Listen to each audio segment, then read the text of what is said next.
3 years ago, I formed the Hardy Consulting Group. Why? Because Gallup said 71% of all employees are disengaged in the workforce. It costs the American economy over $5 billion a year, not just in sick pay, but in unproductive time, in lost wages, and in mistakes. I formed my organization to help companies that don't have their own HR departments, that don't have their own resources, to find ways to better engage their people, to lead their people, and to drive their business through the one thing that can never be copied by anybody else. That synergy between the customer and the people in the organization. No matter where you work, your people are the face of your organization. They're the lifeblood of who you are. It doesn't matter what you sell, how beautiful a building you have. If your people don't represent you in the way you want, you're toast. That's why the Hardy Consulting Group exists, is to help companies build a competitive advantage through that one resource that can never be copied, through their people. This morning, I'm going to try to sell Jeremy to employ me as a consultant, which I believe is more expensive than lipstick. Good morning, Mr. Rosell. How are you this morning? Good morning, Mr. Brown. Thank you so much for meeting me this morning. My pleasure. You know, heard a little bit about you over the phone and thought it might be worthwhile to sit with you for a little bit. The reason why I'm calling on you today is very simple. I'm a human resource consultant, and I noticed that as an organization that you have, what, maybe 20, 25 people that work for you? 27, actually. 27? I'm wondering, how do you deal with your employees, and how do you manage the human resource function within your company? Well, I have some software I bought previously to help me out with benefits and things such of that nature. As for how they all get along, generally speaking, you know, I just have an annual review with them myself, sit with them, discuss any issues they might be having, and try and get through it that way. How's that work out for you? Our turnover rate is a little problematic for me, especially among the administrative staff in the firm. We seem to keep maybe 50% of them on a yearly basis, it feels like. I don't always feel like we're reaching all of the issues, but I don't have so much time in the day. And when you say 50% of your administrative staff, how many administrative staff do you have? Of the 27, about 10 are administrative. Seems like we have at least 5 of them turnover a year. I think only 2 have been with us more than 3 or 4 years. And then with the management team, there's a little more in the way of longevity, but we definitely have some issues there too. Do you have any idea what causes that? I'm honestly not sure a lot of the time. It feels like when I sit with them to try and work out issues, they talk about some of the things. I'm never sure if they're ever actually voicing all their issues, and I'm not quite clear sometimes how to connect them. Very interesting. The problems you're describing are not unlike the problems that most every business describes. Employees are your most valuable resource. I'm sure that you can attest to that. But when you have that turnover rate, it can be very problematic that you don't get to retain that knowledge base that you have throughout your organization. We spend years training them and then they're gone. Absolutely. The reason why I'm here and the reason why I have my organization is to help people like you be able to retain that talent, and not just retain it, but to engage their employees so that you get the best out of what they do every day. Now, when you say that you're losing your employees and you don't really know why that is, what type of questions do you ask to be able to determine that?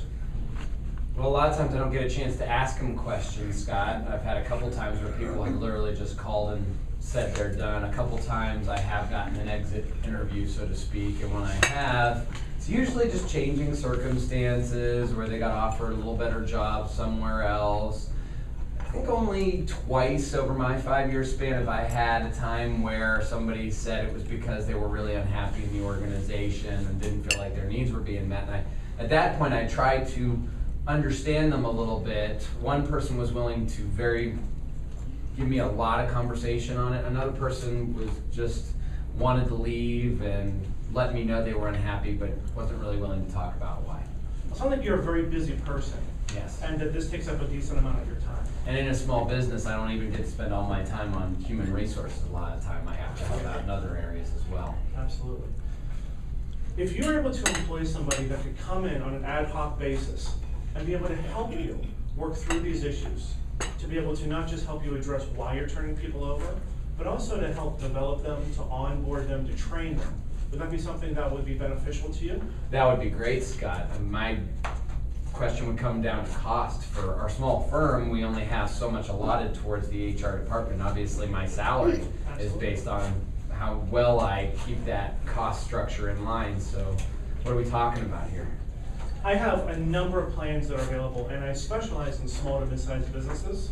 I'm not going after the big corporate clients. I'm here to help small businesses, which are the backbone of our economy, to thrive. I would love to be able to set up a time so we can sit down and talk in detail about everything that I can provide to you and the cost structure that will be associated with that. That'd be something Sounds you'd be great. interested in? Yeah, let's set it up. Fantastic. Well, let's take a look at our schedules for next week and see if we can get back together. Sounds good. Wonderful meeting you, Mr. Dow. You too, Mr. Brown. Thank you. I believe there's a 3-minute question and answer session. Who would like to ask the first question? Ms. Detlef. Mrs. Detlef. Was the purpose of the speech to close the sale or to get a second appointment? For my purpose is to get a second appointment. Did you Without, meet in person? I'm sorry? You were meeting in person? We were just meeting in person. I didn't know if it was maybe supposed to be your. Oh. I know the cold call is, as a project, problematic as a name because it sounds like you're literally on the phone. That's not actually what it is. It's calling on someone is actually what you are doing in the cold call presentation. Correct. Yeah. Sorry for not making that more clear. And in most situations of this nature, the objective is to close the second appointment. Because on the initial cold call, you don't know the person, you maybe have done some research on them. And what you're trying to do is just get the next appointment where he can actually bring the benefits and then, of course, the cost. How would you handle it if I had demanded you give me some range of fees in that meeting, Scott? Depending upon what we would be agreeing on, I have hourly fees, and I also have project-based fees. Okay. So depending upon what it was through the conversation that we had determined, whether it's an hourly basis to come in, or an ad hoc basis for a specific project that you might need help with. So you would have made it clear how flexible you are fee-wise. Correct. Yeah.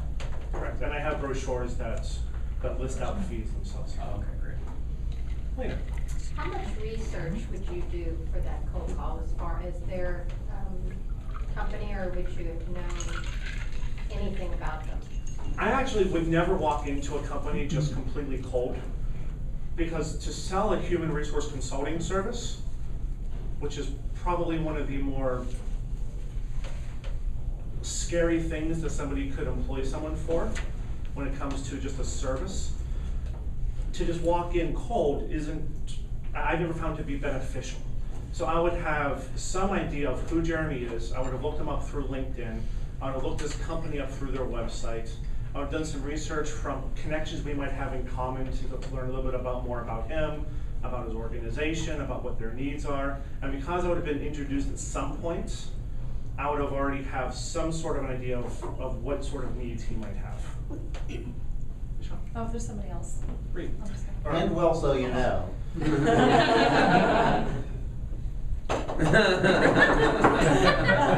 The introduction said this scares the bejeebers out of you. I think you kind of answered this with her answer, but what did you do to make sure you were scared the bejeebers out of by him in advance? Or during the meeting? To make it less. The bejeebers are scared out of me when I'm talking to them. So there was nothing You to didn't do look that way with at it. all. Okay. That's all why right. I'm We need to get back on perspiring. track. Okay, sorry. This is a rather informal During that initial meeting, during that initial meeting that you just had with your prospect, I would have established some sort of a rate structure to find out what he was leaning towards, because the second meeting is to present a proposal, not to present ideas and then to have them go back and think about it. The second meeting would be to present a proposal, so you leave with a check. Time is valuable, leave with a check. If you need any help with that, let me know. I'll train you. Thank you very much. Thank you very much. She's selling you now. I appreciate it. Thank you very much, everyone.